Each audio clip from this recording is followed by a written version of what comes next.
Hi, and welcome. You're listening to the X22 Report. My name is Dave, and this is episode 1016A, and today's date is July 7th, 2016, and the title of the episode is Bernanke Meets with Kuroda and Abe to Unleash Helicopter Money. Now, before I get started, I just want to make an announcement. I uploaded an interview with Rob Kirby to the X22 Report Spotlight YouTube channel, so you can go right over to YouTube, type in X22 Report Spotlight. It will bring you right to the video. Or you can come over to the x22report.com site, scroll down a little bit, look over to your right-hand side. You'll see the video there. Or you can go to newssentinel.com. Same thing, scroll down a little bit, look over to your right-hand side. You'll see the video there, and you can play it. Let's get into the economic collapse financial news. What a interesting day on the market. We saw the market fluctuating up and down. It ended up down. And we see that gold is being suppressed right now. Not by much, but it is dropping. Now, we knew this was going to happen. We might even see more tomorrow, where gold is pushed down a little bit further, but we'll have to wait and see. It might not, it might stay level. But we know that the central bankers, the U.S. government, they don't want people to catch on that something is majorly wrong in the world. Because then everyone will be sitting there going, I got to get my money out of stocks. I got to get my money out of the banks. I need to put it into something that's going to be here, that's sustainable, that's a hard asset that will increase in value as the economy collapses. And that is precious metals. So what we're seeing right now is the economy deteriorating very, very quickly. Gold is surging. And all of this is happening at the same time. Now, of course, the corporate media, the U.S. government, they need to continually convince us that everything is okay. ADP came out with their job numbers, and you have to remember back in May, they had a disastrous payroll print. But guess what happened in June? All of a sudden, they revised May's numbers down a little bit further. June came in at 172,000 jobs. And they're saying, May must have just been an anomaly.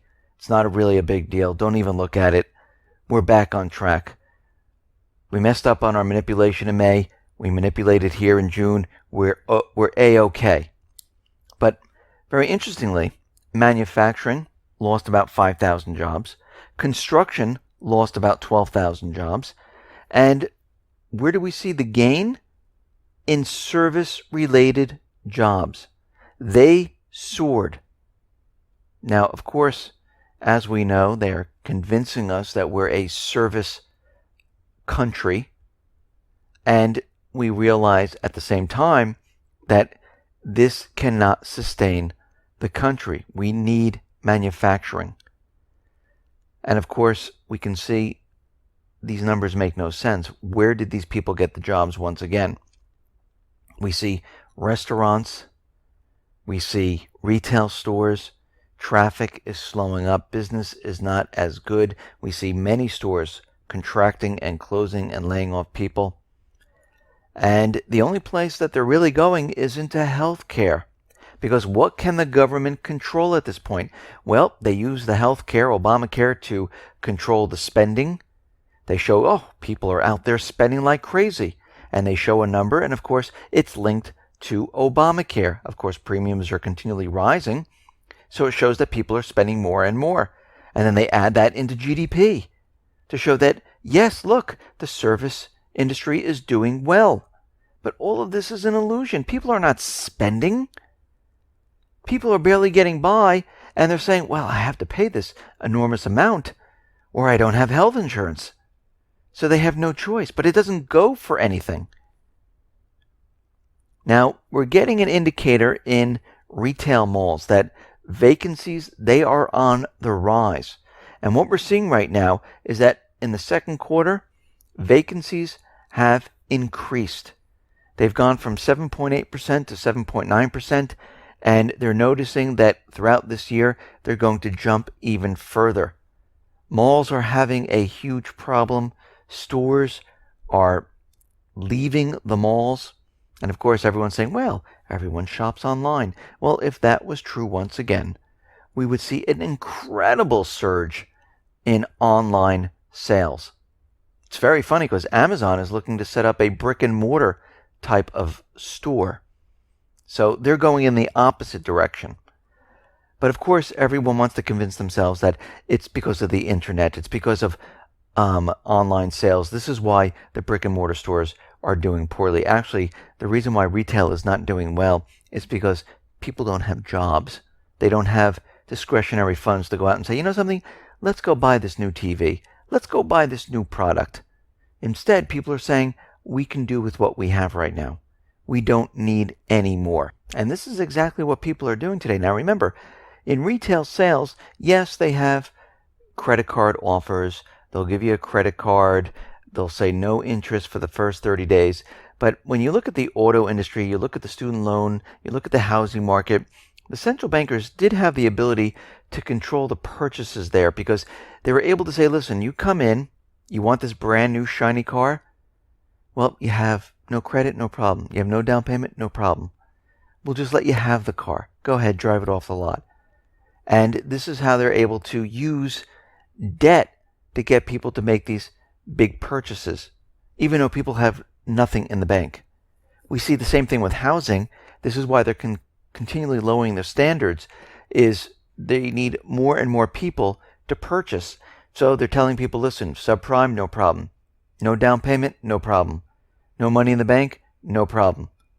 And they're allowing people to go out and purchase these type of houses. It's a little bit harder in the retail sector, especially with items that are $20, $50, $90. Yes, they might be using credit cards, but when their credit cards max, guess what? No more purchases are happening. When people can't get credit, no more purchases are happening. And many people are saying, listen, I just don't have the funds coming in right now to pay for all of this. And as we go throughout this year, this situation is just going to get worse and worse as time goes on. Now, we see out in the UK, the dominoes keep falling. Aberdeen, they've halted redemption requests, triggered a 17% to cut its asset values for anyone who wants to withdraw their money. Legal and General's Fund, they also cut their value of the UK property funds. So we're seeing this happening, and a lot of these funds are saying everything is suspended right now. We see the banking system in Italy. It is a complete disaster, and we might even see the Italian government collapse, and it's more than just a possibility.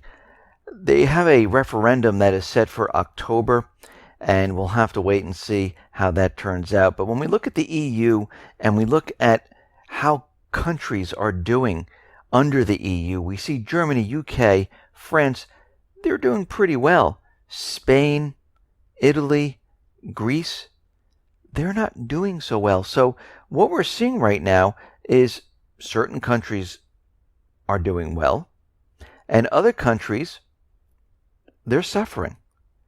And this is under the same exact system. So they're favoring certain countries, and other countries, they're just being brought into more and more debt as time goes on. Now, Russia, their central bank, they have announced preparedness to have ties with the Iranian central bank. The two countries believe it's necessary in deepening the banking ties to further develop the volume of the two countries' trade exchanges, leaving the United States on the outside. Now remember, the nuclear deal wasn't really about nuclear weapons. It was more about the banking system, selling their natural resources using the dollar. And guess what? Iran is not doing any of it. They're using the euro. Most likely they'll go into the yuan or the ruble, bypassing the dollar completely. We see the central banks, they're making deals with Russia, forming a relationship outside of the private Western Central Bank banking system. And this is something that the U.S. was trying to push Iran into, where they would go with the private Western Central Bank system. And we see this is not happening right now. Now, something that Christine Lagarde said that we should all be concerned about. She said that because of what happened in the UK, where the people voted for a Brexit, she doesn't see any type of global recession happening at all. Well, we know what happens when they make these type of predictions. It's the opposite. Bernanke said this back in 2008. They're not forecasting recession. Lagarde is out there saying they're not forecasting any type of global recession. It's unlikely to happen despite the Brexit vote. We should be concerned at this point. Bernanke actually is out in Japan, and he's in this secret meeting. We don't know what's going to be said in this meeting.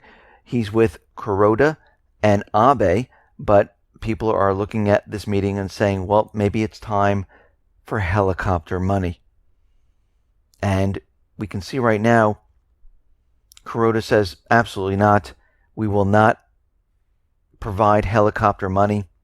Well, if we look back in time, he also said the following: there's no plan to adopt negative rates now. And guess what Japan did? They adopted negative rates. So this is something that we need to watch right now, because as we know, the central banks, what can they do? They can manipulate the stock market.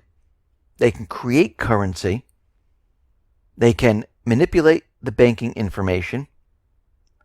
They can continually give out loans to the government, but they can't make people purchase, get jobs, produce.